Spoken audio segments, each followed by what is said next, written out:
In today's equity index futures markets, let's take a look at the S&P 500 future to start the week, as we're seeing it up quite significantly here, up better than 1.5% currently, right around the 33.41 level, and again, just off the highs of the day, which is right around 33.5.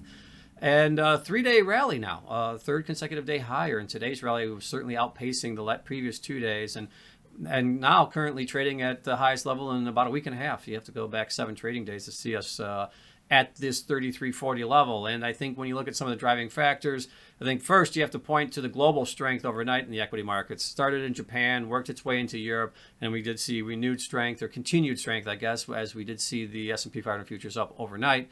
But really elevating here as we kicked off the trading session, and we can continue to staircase higher and hold the upper end of the range throughout most of the day.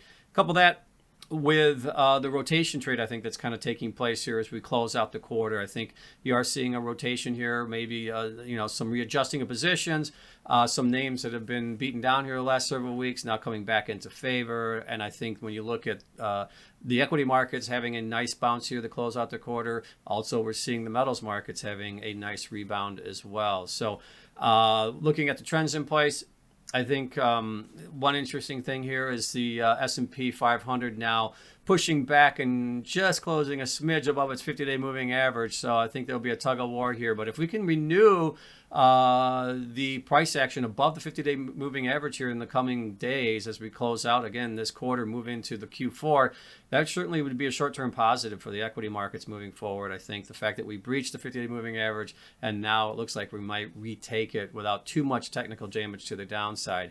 Also, when you look at the price action today in the equity index futures across the board, all of them were higher today. Big, strong move really across the board. And really the leadership today, when you look at the primary or the highest return on the board, it was the Russell futures today. We're up about 2.5%. So some strong, again, possible rotation into those small caps as we close out the quarter.